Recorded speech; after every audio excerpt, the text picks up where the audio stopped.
જય જગન્નાથ, જય સ્વામિનારાયણ। એસજીપી ગુરુકુલ વાવડી રાજકોટ દ્વારા આગામી 16 તારીખે દિવ્ય રથયાત્રા અને સાથે સાથે ગુરુકુલના આદ્ય સ્થાપક ગુરુદેવ શાસ્ત્રીજી મહારાજ શ્રી ધર્મજીવનદાસજી સ્વામીની 125મી જન્મ જયંતિ નિમિત્તે શોભાયાત્રાનું સુંદર આયોજન કરેલું છે। આ રથયાત્રા અને શોભાયાત્રા 16 તારીખે 3 વાગે ભગવાન જગન્નાથજીનું ખૂબ સુંદર રીતે આ પ્રાર્થના મંદિરની અંદર ભગવાનનું ષોડશોપચાર પૂજન થશે। 500 કિલો ચોકલેટ દ્વારા ભગવાનનો દિવ્ય ચોકલેટ અન્નકૂટ થશે અને ભગવાનની મામેરા વિધિ એ થશે। ત્યારબાદ રાજકોટ શહેરના મેયર, રાજકોટ શહેરના ધારાસભ્યશ્રીઓ, અગ્રણીઓ અને ઉદ્યોગપતિઓ, આગેવાન ભક્તો દ્વારા ભગવાનને રથમાં પધરાવવામાં આવશે। એની ભગવાનની પહેંદી વિધિ થશે અને 4 વાગે આ રથયાત્રાનું અહીંયા એસજીપી ગુરુકુલ વાવડીથી પ્રસ્થાન થશે અને રસ્તામાં પ્રસ્થાન કરતા કરતા આગળનો મટુકી રેસ્ટોરન્ટ છે, ખોડલ ચોક, રાણી ચોક, બાપા સીતારામ ચોક અને મવડી ખાતે સાંજે 8 વાગે આ રથયાત્રાની પૂર્ણાહુતિ થશે। આ રથયાત્રા દરમિયાન ખૂબ સુંદર રીતે રથોની સજાવટ કરવામાં આવી છે। ભગવાન જગન્નાથજીનો જે રથ છે એ વુડનમાં કાર્વિંગ દ્વારા ખૂબ સુંદર રીતે રથ તૈયાર કરવામાં આવ્યો છે। અલગ અલગ બધા ફ્લોટ હશે, જેમાં એક રથ છે પર્યાવરણ જાગૃતિ માટેનો, જેની અંદર પર્યાવરણ લક્ષી બધા સ્લોગન હશે અને સાથે સાથે ઔષધીય રોપાઓ અને અન્ય બધા છોડનું પણ વિતરણ કરવામાં આવશે। એક રથ છે એ મહિલા જાગૃતિ માટેનો છે।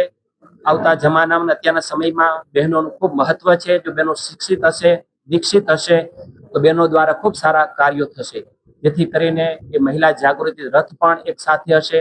એક રથ છે એ ગુરુકુલ સંસ્કૃતિ શું છે, ગુરુકુલનું મહત્વ શું છે એના પેલા માટેનો એ પણ રથ હશે। એની સાથે સાથે બાળકો અલગ અલગ વેશભૂષા દ્વારા, બાળકો છત્રી રાસ દ્વારા, લેઝિમ દ્વારા અલગ અલગ રાસ મંડળીઓ પણ સાથે સાથે હશે।